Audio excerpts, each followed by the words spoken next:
Assalamualaikum warahmatullahi wabarakatuh. Innal hamdalillah nahmaduhu wa nasta'inu wa nastaghfiruh wa na'udzu billahi min sururi anfusina wa min sayyiati a'malina.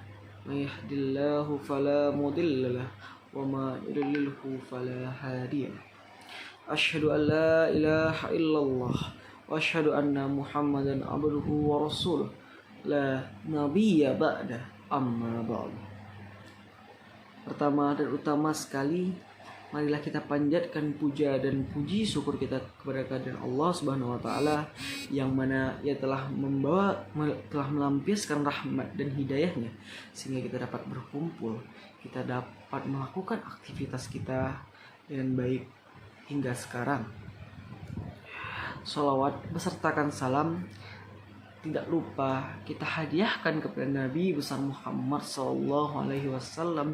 Allahumma sholli ala sayyidina Muhammad wa ala ali sayyidina Muhammad, yang mana Ia telah membawa kita dari zaman kebodohan hingga zaman yang terang benderang seperti yang kita rasakan pada saat ini. Yang terhormat dosen pengampu pada mata kuliah agama kali ini, Dr. Sofyan, dan teman-teman seperjuangan, pada kesempatan kali ini saya Egy Ramadan SM dengan NIM G1A121040 akan membawakan pidato atau ceramah mengenai materi-materi kita selama pembelajaran mata kuliah agama. Berbicara tentang iman artinya dalam Islam menurut segi istilah disebut sebagai keyakinan bulat yang dibenarkan oleh hati, diikrarkan oleh lidah, dan dimanifestasikan dengan amalan atau pembenaran dengan penuh keyakinan, tanpa adanya sedikit pun keraguan mengenai ajaran yang datang dari Allah dan Rasulullah SAW. Berdasarkan hal tersebut, dapat disimpulkan bahwa seseorang yang dinyatakan beriman bukan hanya percaya terhadap sesuatu, melainkan kepercayaan itu mendorongnya untuk mengucapkan dan melakukan sesuatu yang sesuai dengan apa yang ia yakini. Sebab itu, iman bukan hanya dipercayai atau diucapkan, melainkan juga untuk menyatukan di dalam diri seseorang yang dibuktikan dengan perbuatan yang ia lakukan.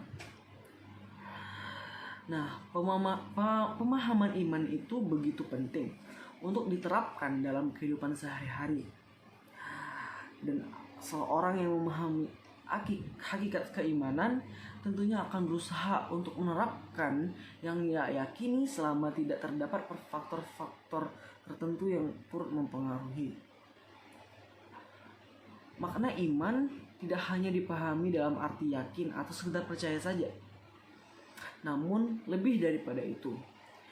Nah, iman itu adalah sesuatu bentuk pengaplikasikan sistem yang membawa seorang muslim naik ke derajat takwa. Iman dan takwa adalah dua komponen yang bersatu padu. Nah, seorang muslim yang beriman akan senantiasa menjaga dirinya dalam ketakwaan.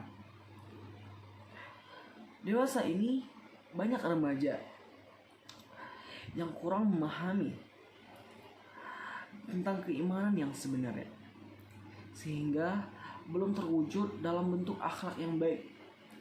Banyak yang mengaku dirinya telah beriman, akan tetapi perilaku mereka jauh dari yang namanya iman.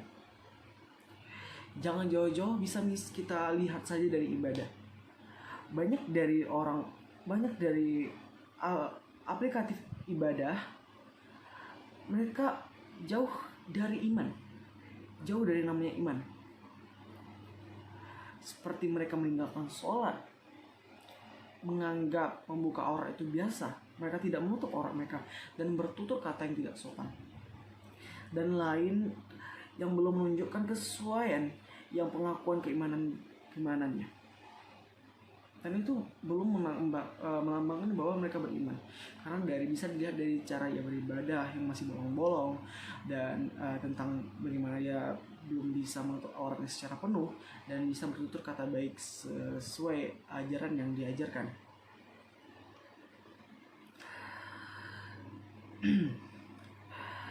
Nah, generasi muda membutuhkan pengetahuan dan juga pemahaman yang sebagai salah satu hal yang sangat diperlukan untuk membentuk sumber daya manusia yang mampu mewujudkan nilai-nilai dalam rangka pembentukan akhlak tadi. Nabi Muhammad SAW bersabda, iman itu tidak ditambah dan tidak berkurang, tetapi memiliki batas, yakni bisa diketahui dengan menyebutkan masing-masing dari cabangnya iman. Jika ia berkurang, maka itulah batasnya. Artinya yang berkurang adalah batas iman, bukan imannya sendiri tadi. Dan pokoknya iman adalah bersaksi bahwa tidak ada Tuhan selain Allah dan tidak ada sekutu baginya. Bahwa Muhammad adalah hamba dan utusannya, mendirikan sholat, menunaikan zakat, puasa Ramadan, haji, mandi janabat, dan siapa yang bertambah dalam batas iman, maka bertambahlah kebaikan-kebaikannya. Dan siapa yang berkurang imannya, maka berkurang pula kebaikan-kebaikannya. Nah, di sini dikatakan bahwa jika ia bertambah dalam batas iman, maka bertambah kebaikan-kebaikannya. Ya, jika ia derajat keimanan yang bertambah, maka ia akan senantiasa dalam berada kebaikan. Ya, karena kita harus bisa menjaga keimanan kita, karena keimanan itu merupakan identitas kita. Di setiap saat kita harus beriman. Di setiap saat, di setiap tempat kita harus dalam keadaan beriman, karena iman merupakan bagian dari suatu